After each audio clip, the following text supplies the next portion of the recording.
with that. Nice meeting you. Nice meeting you too. Hey Fred, my name is Wayne. Nice to meet you. I'm Fred, and I'm a park interpreter here. Oh, okay. It was a pleasure, folks. Just That's Thomas Jefferson right there, by the way. yeah. Oh, Thomas Jefferson. That's a Thomas Jefferson? That's his name. Tom. Oh, wow.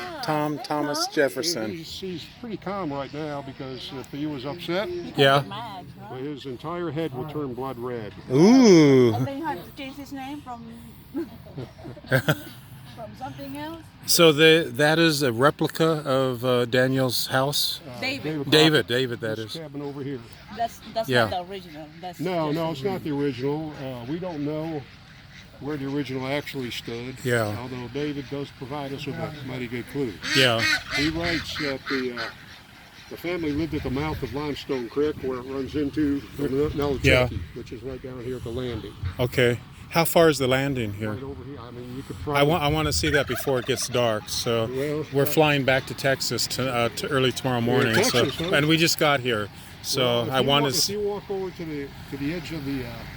In fact, you can see if you walk over here, you can probably see it. Oh, okay. Okay. It's they probably have trucks and cars parked down. I want to get a picture of that though. So And it is open right now. Is so it? Feel free to step inside. really But, cool.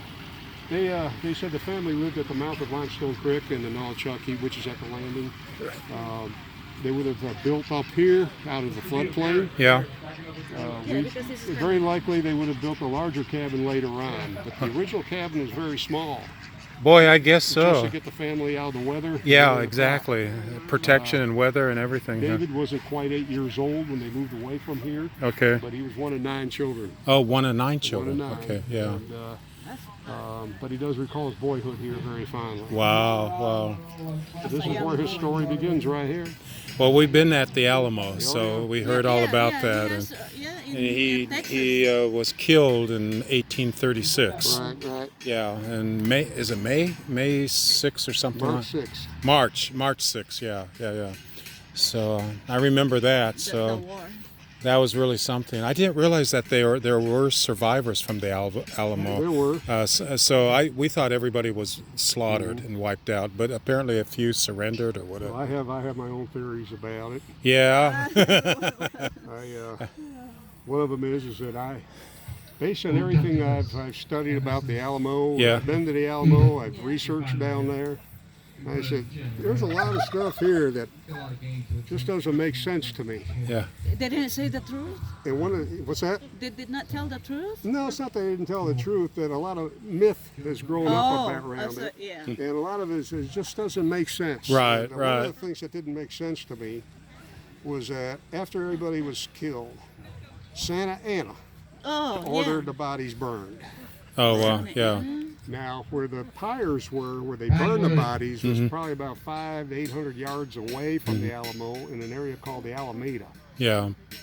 And I'm thinking, I'm sure that Santa Anna didn't want his soldiers dragging all these bodies way out here. So Yeah. why didn't he burn them there at the Alamo? Right.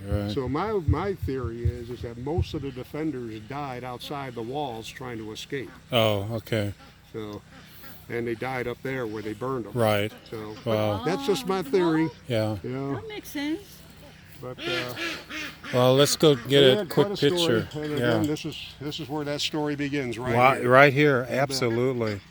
So. All these people here, they were invited to come here. Yeah, the Royal Rangers. Yeah.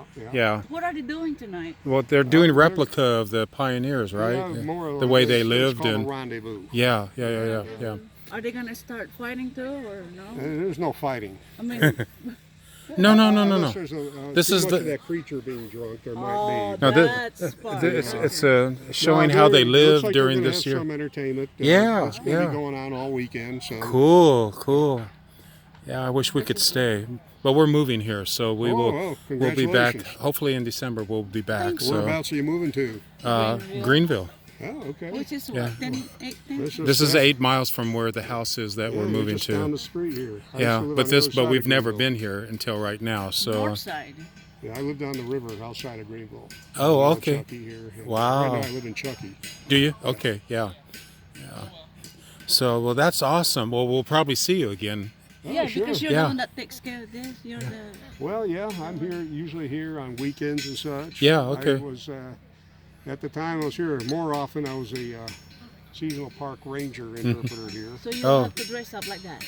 all Oh the yeah, time? I'm in these clothes more than Yeah. this costume here. Yeah. Oh, okay. Okay. And that's a real gun. Yes, it is. Yeah. Oh wow. This is a 50 caliber 50 caliber. rifle flintlock. Oh wow. So Look at that. Are you? Yeah. this is what brought home your meals. Yeah. Yeah. This is what helped you defend Yeah. against Indian attacks, Yes. against bear. Yeah. Here's a story of how we made it and who started to. Well, normally this is made by a company called Pernicelli. But back in the early days, you had gun makers making these, and it depended how much you wanted, how much a gun maker charged you for a weapon. Out here, a lot of the rifles were very plain. They didn't have a lot of the brass work in Right. Yeah. Right. there. You had to pay for that, you know. Jeez. So a lot of these folks here were very poor Wow. and couldn't afford that. Right. Yeah. And so gun makers here in the Appalachians and such were making rifles similar to this, very plain, Yeah. without the brass The work and all brass. that. Many times it was called the poor boy. This is a very expensive. Nice. That's walnut. Do they really? And a lot of the phraseology we use today in our language comes from these. Comes from these. So I have everything together here. So where's your bullet comes from? Where's the bullet from? Well, how this is fired is this is called the flintlock or a firelock. This is called a lock. Okay. This is the frizzen. That piece right there. Yeah. This is the hammer or cock. Whoa. This little stone here is not loaded. It's called a flint. It has to be very sharp. And it's held in there by what's called the jaws. This is the pan. And you see a little hole in there? Yeah, That's yeah. the vent hole. You need that too. You need that. And the reason being is that if I have this thing loaded, what I would do is I would prime the pan, put a little bit of powder in the pan here. Yeah. I close the frizzen over the powder, the black powder. That keeps it in place. I would load Where do this- you load it at? from the top. So what I would have is my powder horn. I pour powder into the barrel as much as I would need. Very often I would use called a powder measure to make sure I have the exact amount I would need. Yeah. With this kind of a weapon, I'd have a cloth patch, and I'd put it over the barrel, and I'd have my little lead ball, the bullet. And I put it on the patch. You only need one?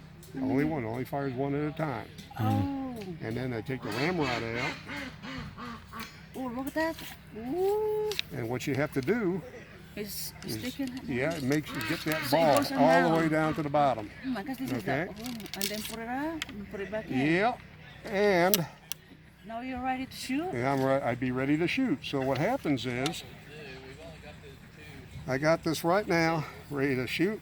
Right now it's at half cock, which means if I pull the trigger, it won't shoot. If I pull back the full cock and I pull the trigger, it's not loaded, okay? But you should see a spark. And when you see that spark, it would ignite the powder that's in the pan. That would go through that little vent hole Little bit home. and fire off the charge in there. Sounds like a lot's going on, doesn't it? Yeah, yeah. But if they're maintained correctly, it'll be just like that. So Wow. you should see a little spark, hopefully. Yeah. We saw it. We So saw it. that's enough to fire it off. Okay. Now, a lot of the phraseology that we use today comes from these. A lot of the language. So I have everything together right here. I've got everything: lock, stock, and barrel. Okay. There you go. That comes from these. Wow. Wow. I got this back at half cock like this. Yeah. So if I pull the trigger, it was kind of a safety mechanism of the time. Right. So that it should not fire when I pull the trigger. Yeah. This was to help clean the pan and all that. For your powder. But if it does fire and I pull the trigger, then it's gone off half cocked. Wow. That's where that term comes from. If I have everything loaded and ready to fire, and I have everything back at full cock, Right. and I shoot, and nothing happens, which happens frequently, powder Yeah. may be damp, Right. Right. It won't go and all I get is a little spark and Right. maybe some smoke out of here. That's just a flash in the pan. Oh gosh.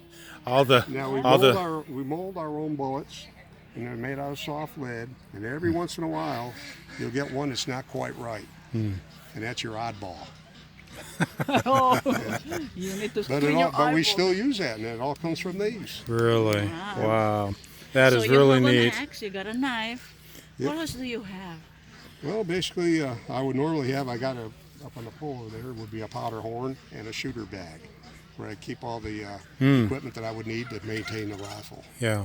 So, Well, we better go visit that before it gets much darker okay. here. so folks, it was a pleasure. Hope Hey, have a you good too. time. You too. Meeting Thank you. you. Safe travels to you. We will be back. Okay, good enough. We have no excuse. We'll be living here, so. Outstanding. Okay. Hey, thanks again, Fred.